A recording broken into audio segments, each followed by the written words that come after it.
자, 좀 본격적인 이야기 중에 기본적으로 국민연금도 뭐 800조, 뭐 수백조의 기금을 운용하고 있잖아요. 그렇습니다. 그 운용하는데 국민연금도 역시 분산 배분하고 있고 미국 주식이 굉장히 비중이 많죠. 높고 미국 주식 비중은 계속 늘려나갈 계획이고요.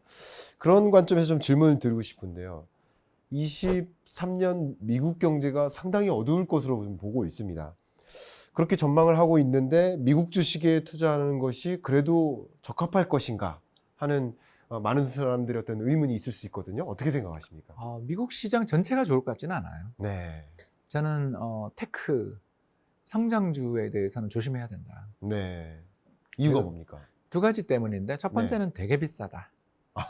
예, 역사적인 뭐 어떤 잣대를 갖다 대더라도 미국 나스닥 시장은 2000년 정보통신거품 이후 최고 버블이었고 그게 지금 꺼지는 중인데 네. 그 과정에서 문제가 뭐냐면 앙드레 코스텔라니의 그 격언을 잠깐 소개하자면 네.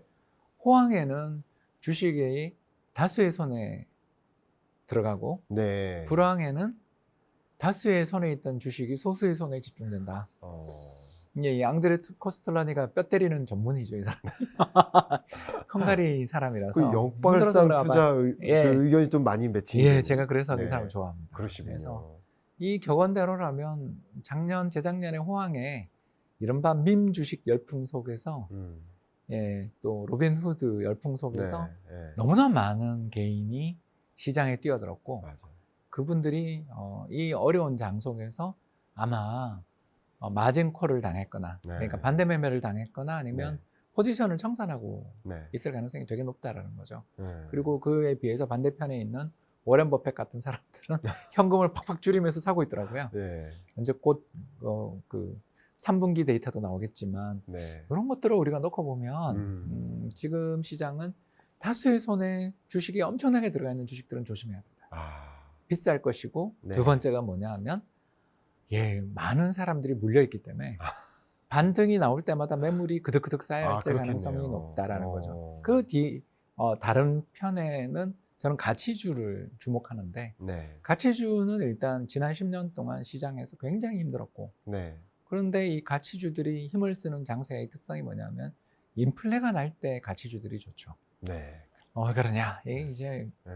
시장의 쉐어 확대라든가 시장의 성장 자체가 어려운 산업에 있는 기성의 플레이어들은 인플레 날 때 그때가 몇 년에 한 번 가격 올리고 마진을 확보한 다음에 그 뒤에 어떤 일로 인해서 가격이 원재료 가격이 다운되더라도 절대 가격 안 깎아주잖아요. 네.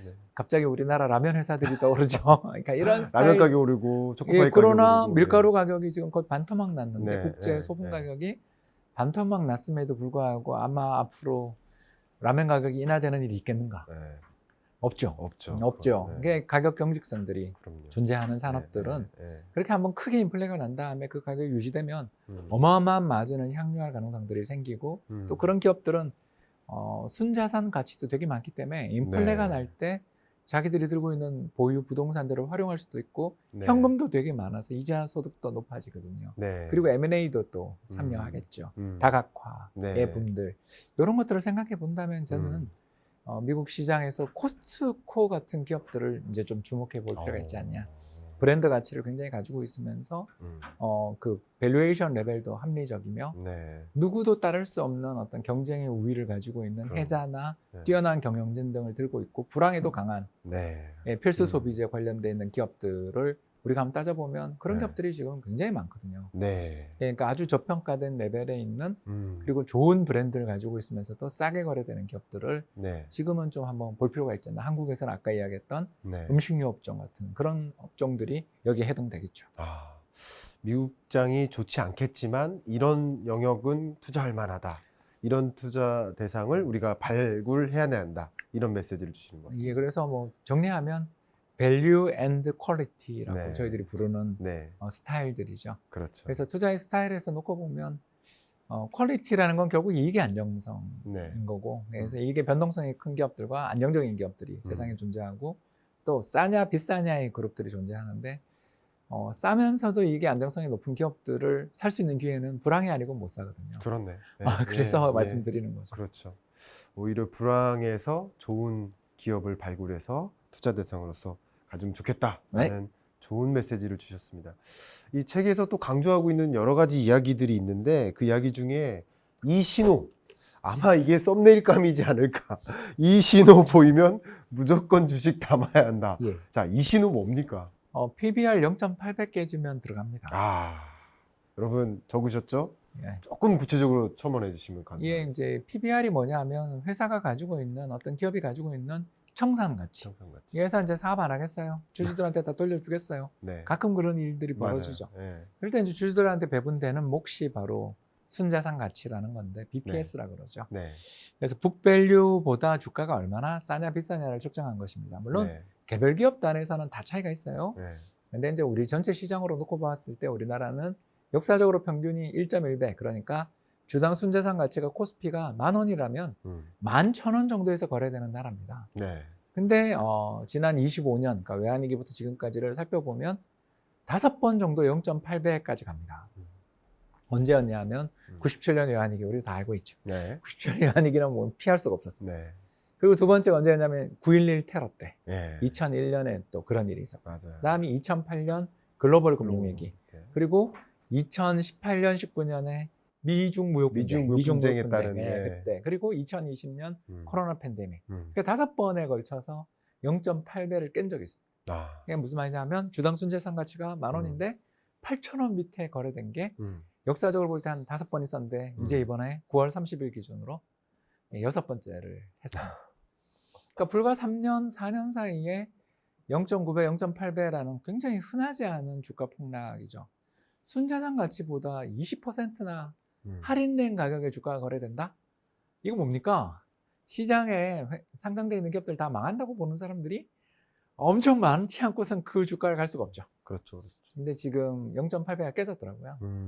이 정도라면 저는 이건 역발상 투자를 해볼 때가 아니냐. 시장이 피를 흘릴 때, 네. 그리고 그 내재 가치 대비해서 너무 싸게 거래될 때는 네. 한번 주식 보자. 그리고 우리나라 기업들이 또 좋은 점이 배당을 전혀 거의 네. 대부분 안 하잖아요. 네. 그러다 네. 보니까 이익이 난 거 대부분이 순자산으로 쌓여요. 그래서 역시 또 외환위기 이후에 지금까지 우리나라 25년 동안 어떤 일이 벌어졌냐면 매년 연평균 순자산 가치가 9%씩 늘어나는 나라예요. 정말 그렇죠. 심하죠. 네. 예, 그렇게 되니까 무슨 일이냐면 지금 0.8배인데 주가가 1년 동안 한 푼도 안 오르면 0.71배가 되는 거죠. 네. 내년에 네. 이맘때. 그리고 그렇죠. 2년간 전혀 안 오르면 0.62배, 63배가 나오는 거예요. 그러니까 우리나라 97년 외환위기 때 장중에 잠깐 0.67배까지 갔는데 그 정도 레벨까지를 봐야 여기서 1년간 안 오른다. 그리고 2년간 안 오르면 외환위기 레벨보다 더 싸다. 네. 자, 이 정도의 기회는 우리한테 인생에 자주 오지 않거든요. 그래서 역발상의 투자, 시장이 피를 흘릴 때 좀 사야 된다는 거. 이제 두 번째로 네. 저희들이 주식시장의 참가자들한테 항상 드리는 바닥의 신호 중에 하나를 네. 또 말씀을 드리자면 레버리지 청산. 네. 근데 우리나라는 그 데이터가 잘 명확하지 않아서 저는 미국의 마진 뎁이라는 아시죠? 뭐 잘 아실 텐데 아니요. 예, 그냥 돈 빌려 주식 투자하는 사람들의 잔고 변화를 보는데 이게 9.11 테러 때만큼 지금 줄었습니다. 네. 그래서 미국 시장에서도 돈을 빌려 투자하시던 분들이 피를 흘리며 청산당하는 중이죠. 그러니까 이런 일들이 벌어질 때 아무리 주식이 싸도 매도가 나와요. 왜냐하면 시장가로 던지니까. 그리고 마지막 세 번째는 장기 투자자의 매수. 이건 이제 아까 워렌 버핏 이야기했죠. 그래서 세계를 떨쳐올리고 있는 뛰어난 투자의 규제들이 현금을 잔뜩 들고 있다가 갑자기 사람들이 주식을 사기 시작할 때는 이거 한번 봐야 되거든요. 그렇네요. 네. 그래서 저는 10월 중순쯤에 이제 각 분기별 사모펀드들 포지션 변화가 나오잖아요. 예. 그때 워렌 버핏이 뭐 샀는지 한번 열심히 쳐다볼 생각입니다. 야, 이 신호 아마도 정말 썸네일감이 아닌가 이런 생각을 합니다. 유튜브 하시니까 역시 그런 부분에 대한 고민이 있으실 텐데, 자, 이 신호 더블 신호입니다. 부동산 시장의 신호를 좀 여쭤볼까 합니다. 아마 썸네일 더블 신호. 자, 이 신호 부동산을 이 신호를 보면 반드시 부동산 사야 된다. 신호 한번 말씀 부탁드립니다. 세 가지 정도를 네. 우리는 보는데 네. 가장 중요한 건 저는 무엇보다 소득 대비 집값에 대한 추이를 봐야 된다. 네. 그러니까 이거를 알 수 있는 통계가 이제 인터넷에 다 공개돼 있으니까 얼마든지 찾을 수 있는데요. 그렇죠. 네. 바로 주택 구입 부담 지수라는 것입니다. 그 우리가 6억 이하 아파트들 모기지론, 35년 만기 모기지론 이런 것들을 받으러 갈 때 보금자리 론이라는 걸 판매하는 회사가 바로 주택금융공사입니다. 맞아요. 네, 부산에 내려가 있는 우리나라를 대표하는 공기업 중에 하나인데요. 네. 이 주택금융공사에서 발표를 하고 있는 분기별 통계인데, 이게 이제 역사적인 평균이 120입니다. 서울이. 120인데 이게 지금 얼마냐면 200이에요. 지난 1분기, 2분기 기준으로 해서 200포인트까지 올랐다. 이건 뭐냐 하면 역사적으로 한 120포인트 정도면 소득이나 이자를 가지고서 현재 집을 샀을 때 우리가 느끼는 평균적인 부담을 측정한 게 한 120 정도로 측정을 해주는데 이게 지금 200이에요. 그러면 한 대략 한 40% 정도 고평가되어 있다라는 이야기가 되겠죠. 40% 더 될 수도 있지만 40%, 일단 뭐 그 정도. 예. 그러니까 우리나라 서울의 집값이 고평가되어 있다라는 건데 얼마 전에 원희룡 장관이 39% 고평가됐다라는 말씀을 하셨죠. 그게 이거예요. 이거 보고 이야기하시는 거거든요. 그래서 이렇게 아주 투명하게 공개되는 지표들이 있습니다. 그래서 우리가 살고 있는 지역, 서울은 뭐 120, 그리고 예를 들어서 경기도 같은 거는 80 정도가 역사적인 평균인데, 왜냐하면 서울이 원래 비싸니까. 그래서 서울보다 경기도가 싼 건 항상 같으니까 경기도 안에서 비교를 해야 되니까 경기도의 역사적인 평균 레벨이 80인데 지금 100이다. 그러면 또 거기도 한 25% 고평가 되는 거죠. 이런 식으로 지역별로 다 고평가 레벨들이 존재하는데 이 고평가가 지속되고 있을 때 산다. 이거는 상당한 위험에 처하게 되겠죠. 왜냐하면 사람들이 집을 살 수 있는 여력들이 너무 집값이 비싸서 포기했거나 아니면 나의 소득으로는 도저히 저걸 살 수 없어. 이런 이야기들을 하게 되는 레벨이죠. 반대로 2014년이나 15년 같은 시기에는 이게 얼마였냐면 여러분 놀라지 마십시오. 100 이하에 있었습니다. 80에서 90에서 움직였거든요. 이거는 역사적인 평균보다 한 30% 저평가된 상황이었을 때 그때 우리는 집을 사야 되는데 그때 못 사죠. 자, 그런 분들을 위해서 이제 또 하나의 팁을 더 드리자면 바로 미분양이 줄어들고 있으면 한번 용기를 내보자. 자신의 소득이나 또는 이자 대비해 가지고 집값이 역사적인 평균 레벨보다 좀 조정이 왔다라면 그때는 이제 사야 되는데 그때 우리가 샀다가 물리면 어떡하나라는 그 공포들을 굉장히 많이 가지고 있는데 그 공포들을 우리한테 좀 해주는 어떤 요인들이 바로 쌓여있던 미분양들이 점점 줄어들기 시작한 시기들이 올 때는 이건 정말 한번 시장의 공급 과잉이 줄어드는 거고, 마지막 세 번째는 이제 다 알죠. 정부가 집 사라고 적극적으로 부양 정책들을 펼쳐줄 때 2014년 9.1 대책 같은 거 금리 인하는 기본이고 거기다가 뭘 했냐면 공공택지 전면 중단. 그래서 우리나라가 2018년 그로부터 4년이 지나서 3기 신도시 다시 계획을 발표하기 전까지 공공택지로서의 어떤 주택 공급이 없어서 그게 주택시장에서의 어떤 수급 밸런스를 망가뜨렸잖아요. 부동산 시장은요, 근데 꼭 말씀드리고 싶은 게 이달에 안 사면 놓친 거야 이런 거 없어요. 한 1, 2년 정도는 버블이 더 유지되기도 하고요. 반대로 1, 2년 정도는 패닉이 더 지속되기도 하는 특성을 가지고 있어요. 왜 그러냐면 이게 유동성이 없어서 그래요. 우리가 뭐 4,000세대, 10,000세대짜리 그런 단지에 가면 거래가 그날 가능할 수 있지만 대부분의 아파트는 보고 있는 아파트 공원이 면에 있는지 전철역으로부터 얼마가 떨어져 있는지 학교까지 가는 사이에 횡단보도가 있는지 없는지에 따라서 모든 가격이 다 달라지는 로케이션입니다. 그렇기 때문에 매매에 있어서 굉장히 힘들어요. 그래서 가격의 조정도 천천히 그리고 가격의 상승도 천천히 나오는 경향이 있으니 방금 말씀드린 세 가지 요건 중에 꼭 다 맞추면 좋지만 셋 중에 두 가지 정도로만 뭔가가 만족되는 레벨이 온다라면 저라면 한번 사볼 만하다. 근데 아직은 그 신호가 오려면 좀 많이 시간이 남은 것 같다. 이런 생각을 갖게 됩니다. 야, 이거 신호 여러분들 아마 한 분 한 분 받아 적으면서 기억을 하시려고 할 텐데 정말 책에도 이 부분들이 명확하게 적시되어 있는 것처럼 정말 투자 어떻게 해야 되나, 어떤 순서로 투자해야 되나, 특히 이런 시그널들, 홍춘욱 박사님의 이제 투자 철학 이런 것을 기반으로 해서 여러분께 많은 조언이 되시리라 정말 믿습니다. 자, 이제 이 책인싸의 공식 질문인데요. 날카로운 질문 시간입니다. 부디 지금 편안하게 말씀 많이 하셨지만 땀 좀 흘려주셨으면 하는 마음으로 질문을 드립니다. 아마 이렇게 반문하는 분이 계실 거라고 생각이 됩니다. 자, 환율 떨어지고 금리 떨어질 때 주식 담아야 된다. 근데 금리 올라가고 환율 올라가는데 주식 담아야 된다. 이상하지 않느냐라는 생각을 분명히 가질 수 있어요. 근데 역발상이라는 관점에서 분명히 답변을 해주실 거는 같은데, 이렇게 금리 올라가는데 주식 담아야 된다, 아예 그냥 주식시장에서 나와 있는 건 어떠냐 하는 의문들도 많이 갖고 계시고, 실제 그래서 많이 나와 계시는 분들도 계시죠. 어떻게 생각하십니까? 이게 뭐 좋은 가격에서 나왔으면 다시 들어올 수 있어요. 네, 근데 지금 나갔다. 네. 못 들어와요. 아, 사람들은 그 영원히 단내림, 투자 기회를 잃을 수 있다는 거죠. 그렇죠. 그러면 단내림 효과라고 부르는데 네. 앵커링이라고 하는데요. 간단해요. 자기가 팔았던 가격보다 더 비싸게 못 사요. 그러니까 내가 예를 들어서 삼성전자를, 이게 비유입니다. 네, 삼성전자를 한 5만 원에 팔았어요. 네. 잘 팔았죠. 예를 들어서 옛날 이야기예요. 옛날 2018년, 이야기요? 아, 2018년. 5만 원에 잘 네. 팔았어요. 그리고 그게 3만 원을 갔어요. 네, 그럼 그때 샀으면 되는데 네. 팔아놓고서 한참 그것 봐 그러고 있다가 잊어버리고 있는데 7만 원이 됐어요. 아, 못 사거든요. 사람들이 그래요.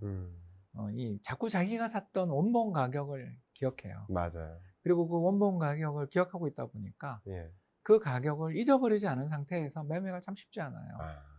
그렇기 때문에 우리나라 투자자들한테 제가 항상 하는 이야기가 개별 종목 투자는 재미로 하시라. 네.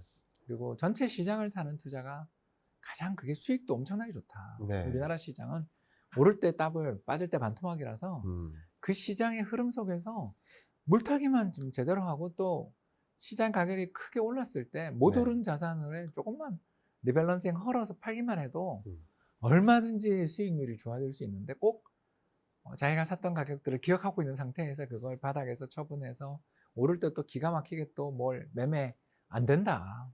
그래서 저는 지금 주식시장은 잠깐 쉬어야 되지 않냐라고 말씀하시는 분들한테 네. 항상 하는 그 조언이, 그렇게 주식시장이 빠지게 될 거라는 걸 당신은 예측했는가? 그럼 언제 오를 거라는 걸 어떤 수로 예측한다고 자신하는가? 네.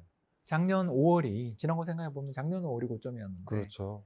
작년 5월이 시장이 고점이라는 걸 정확하게 판단하고서 주식시장에서 빠져나왔는가? 당신은 인지하는데 얼마나 걸렸는가? 네. 근데 과거에도 못했던 걸 앞으로는 할 수 있다라는 그 자신감은 어디서 나오는가? 그건 저도 안 되던데. 우리 29년 이 일을 하지만 네. 되던가요?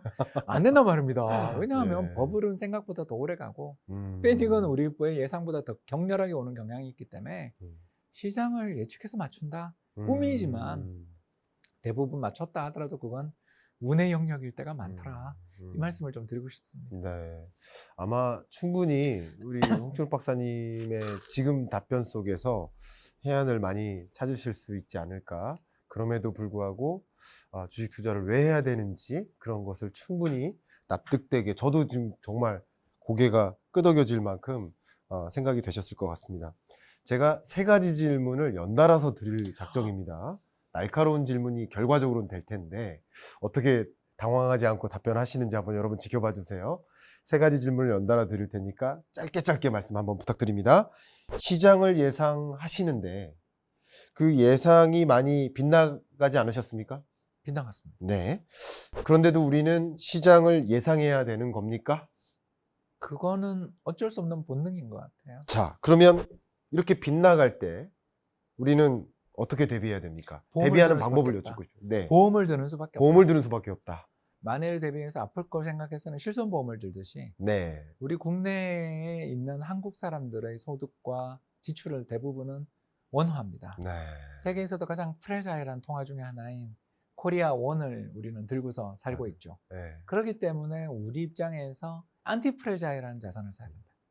그럼 안티프레자일한 자산이 뭘까? 네. 생각해 보면 미국 달러, 금, 리츠 같은 상품들이지 우리 국내에서 위기에 강해지는 자산을 찾기는 어려운 거죠. 네. 그래서 저는 전망은 재밌게 즐겁게 합니다. 그러나 네. 제가 틀릴 수 있다고 생각하며 제 전망이 빗나가더라도 돈을 벌 수 있는 포지션들은 항상 구축하자라는 이야기를 할 수밖에 없는 거죠. 더 나가서 전망을 함에 있어서 항상 가지는 태도는 방향과 타이밍 모두를 이야기하자려고 노력합니다. 네. 둘 중에 하나를 억수로 운 좋으면 맞출 수는 있지만 둘 다 맞춘 적은 없는 것 같아요. 네. 그래서 방향과 네. 타이밍 중에 더 어려운 건 타이밍이더라고요. 네. 그래서 저는 방향만 예측하려고 합니다. 그렇군요. 즉 내년 이맘때 지금 주가가 보다 오를 거냐 빠질 거냐. 네. 내년 이맘때 지금보다 금리가 오를 거냐 빠질 거냐라는 전망은 상대적으로 확률적으로 볼 때 난이도가 덜 어렵다라는 거죠. 네. 예, 그런 측면에서 저는 올해보다는 내년에 주가가 오를 가능성이 좀 더 있지 않냐. PBR이 0.8배인데 내년은 0.7배다. 오르지 않겠느냐. 네네. 라는 전망을 가지고 있기 때문에 지금 주식을 팔아서는 안 된다. 네. 그리고 가능하다면 달러랑 한국 주식을 둘 다 사는 그런 보험을 가입하는 투자 전략을 해보자라고 말씀드리고 싶습니다. 아, 박사님, 제가 나름 날카로운 질문을 던졌는데 너무 막 무뎌버리게 만드시는 거 아닙니까? 그냥 맨날 밤마다 합니다. 제가 이 질문을 스스로에게. 그러시군요. 너희 전망은 왜 이렇게 틀렸니? 복귀하거든요. 그렇군요. 바둑 좋아하기 때문에 복귀하듯이 해보면 예. 전쟁이라는 것, 인간이라는 거에 대한 이해가 부족했구나. 그렇군요. 예, 시진핑 주석이 세상에 상해를 봉쇄할 줄 아무도 몰랐잖아요. 그렇죠. 예. 저는 정말 몰랐거든요. 거기가 인구가 4천만 가까이 되는데 맞아요. 거기를 최창사를 이렇게 예. 아파트 정문을 봉쇄하는 걸 보면서 맞아요. 이게 뭔가? 왜 저 사람은 저런 일을 할까? 네. 난 저 사람을 이해를 못하고 있구나. 음. 우리는 경제적인 인간들을 항상 생각하는데 네. 세상은 그렇게 돌아가지 않는구나라는 네. 걸 또 한 번 뼈를 맞으며 느끼는 거잖아요. 네네. 그래서 다음번 전망은 더 나아질 거라는 희망을 갖고 예. 열심히 전망을 합니다만 전망이 틀리더라도 살아날 수 있는 군형들 또 네. 전망이 틀리더라도 대응할 수 있는 시나리오를 가지는 게 맞아요. 중요하지 않나 생각합니다. 너무 좋은 말씀이고요. 저는 실물 경제 전망을 중심으로 하고 있지만 저에게도 큰 귀담이 되는 말씀이셨던 것 같고요. 우리가 통제할 수 없는 변수들이 항상 등장합니다. 코로나19가 대표적이고 전쟁, 대봉쇄 이런 것들이 외재적 변수라고 하죠. 우리가 통제할 수 없으니까 결국 그런 것들이 발생했을 때 어떻게 대응할까를 모색해야 될 텐데 지금 박사님께서 말씀하시는 그 메시지는 또 뭐냐면 언제든지 그렇기 때문에 예상이 틀릴 수 있다. 근데 예상이 틀림에도 불구하고 보완할 수 있는 잃지 않는 지키는 투자를 계획해야 된다.